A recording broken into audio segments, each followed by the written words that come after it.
Fellow Americans, a moment we have all been waiting for.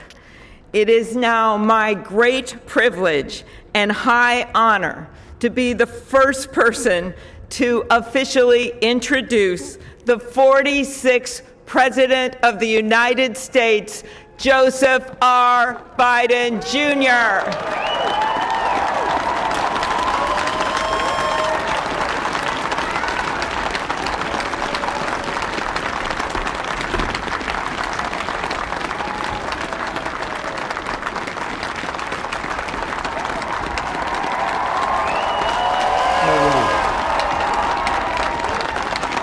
Chief Justice Roberts, Vice President Harris,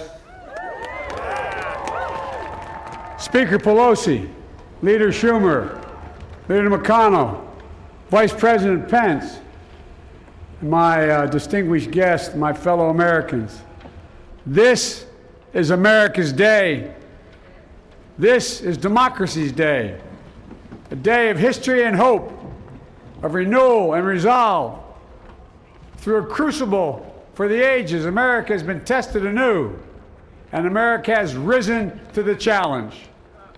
Today, we celebrate the triumph not of a candidate, but of a cause, the cause of democracy. The people, the will of the people has been heard, and the will of the people has been heeded.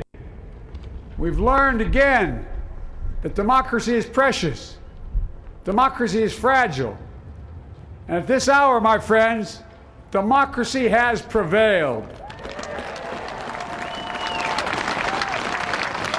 So now, on this hallowed ground where just a few days ago, violence sought to shake the Capitol's very foundation, we come together as one nation, under God, indivisible, to carry out the peaceful transfer of power as we have for more than 2 centuries.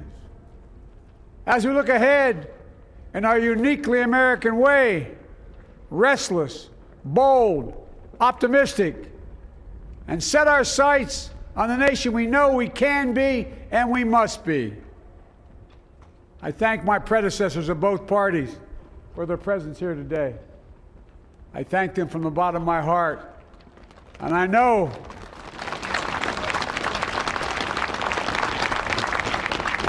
the resilience of our Constitution and the strength of our nation, as does President Carter, who I spoke with last night, who cannot be with us today, but whom we salute for his lifetime in service. I've just taken the sacred oath each of those patriots have taken, the oath first sworn by George Washington. But the American story depends not on any one of us, not on some of us, but on all of us, on we the people who seek a more perfect union. This is a great nation. We are good people. And over the centuries, through storm and strife, in peace and in war, we've come so far. But we still have far to go. We'll press forward with speed and urgency, for we have much to do in this winter of peril and significant possibilities. Much to repair, much to restore, much to heal, much to build, and much to gain. Few people in our nation's history have been more challenged or found a time more challenging or difficult than the time we're in now. Once-in-a-century virus that silently stalks the country. It's taken as many lives in 1 year as America lost in all of World War II. Millions of jobs have been lost. Hundreds of thousands of businesses closed.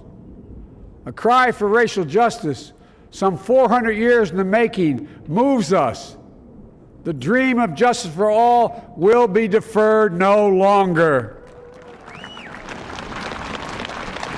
A cry for survival comes from the planet itself, a cry that can't be any more desperate or any more clear. And now, a rise of political extremism, white supremacy, domestic terrorism that we must confront and we will defeat.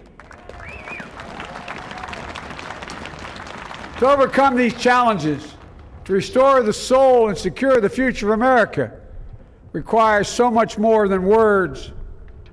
It requires the most elusive of all things in a democracy: unity.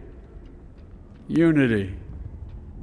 In another January, on New Year's Day in 1863, Abraham Lincoln signed the Emancipation Proclamation. When he put pen to paper, the president said, and I quote, "If my name ever goes down into history, it'll be for this act, and my whole soul is in it." My whole soul is in it. Today, on this January day, my whole soul is in this, bringing America together, uniting our people, uniting our nation. And I ask every American to join me in this cause.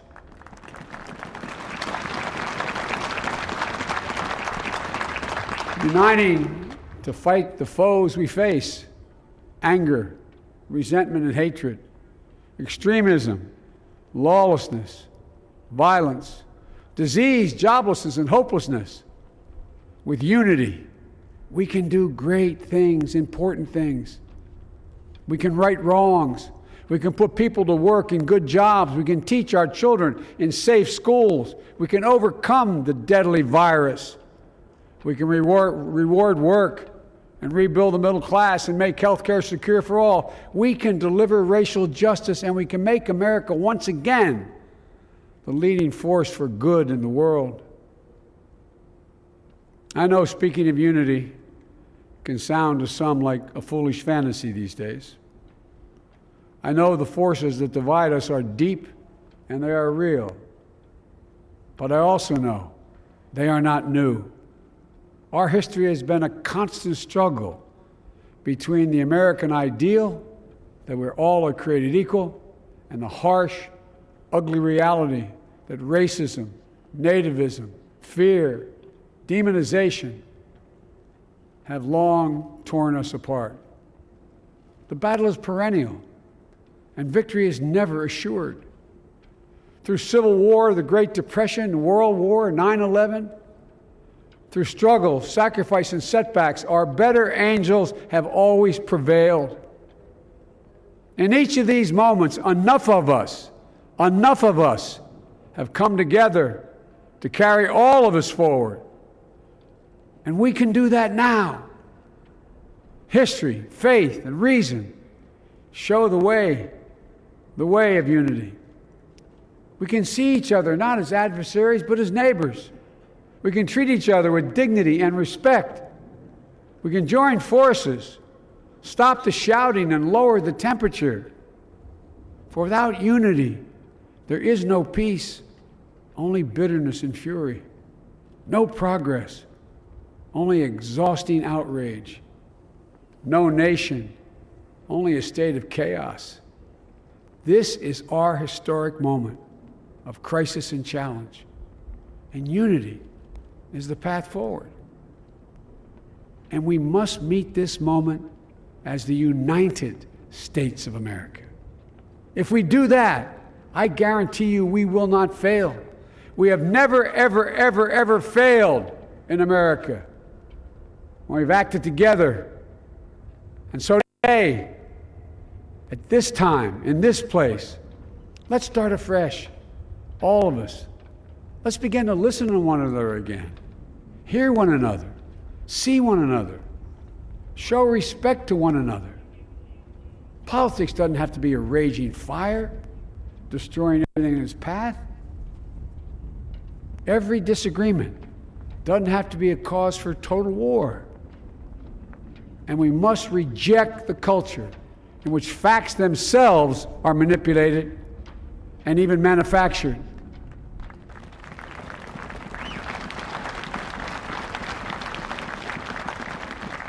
My fellow Americans, we have to be different than this.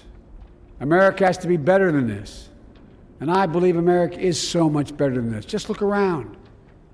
Here we stand in the shadow of the Capitol Dome, as was mentioned earlier, completed amid the Civil War, when the Union itself was literally hanging in the balance.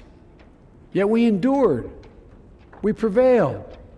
Here we stand, looking out on the great mall where Dr. King spoke of his dream. Here we stand where 108 years ago, at another inaugural, thousands of protesters tried to block brave women marching for the right to vote.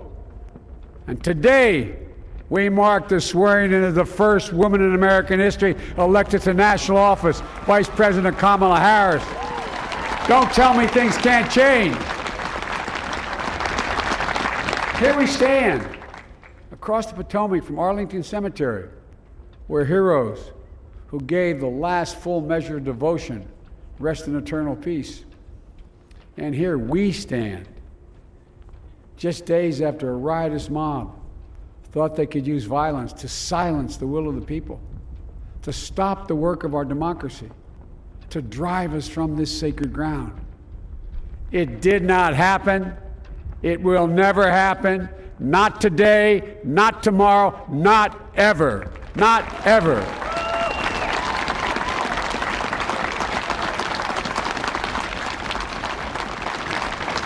To all those who supported our campaign, I'm humbled by the faith you've placed in us. To all those who did not support us, let me say this. Hear me out as we move forward. Take a measure of me and my heart. And if you still disagree, so be it. That's democracy. That's America. The right to dissent peaceably within the guardrails of our republic is perhaps this nation's greatest strength. Yet hear me clearly.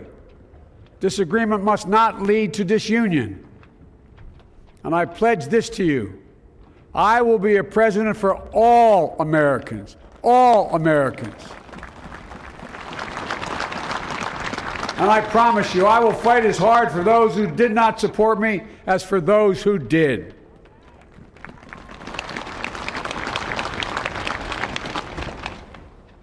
Many centuries ago, St. Augustine, a saint of my church, wrote that a people was a multitude defined by the common objects of their love.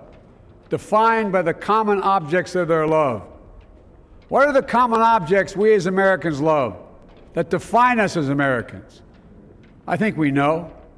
Opportunity, security, liberty, dignity, respect, honor, and yes, the truth. Recent weeks and months have taught us a painful lesson. There is truth and there are lies. Lies told for power and for profit.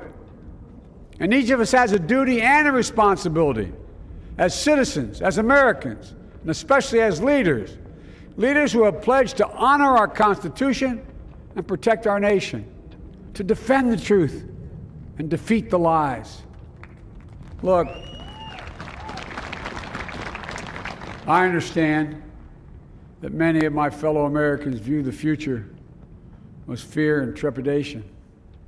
I understand they worry about their jobs.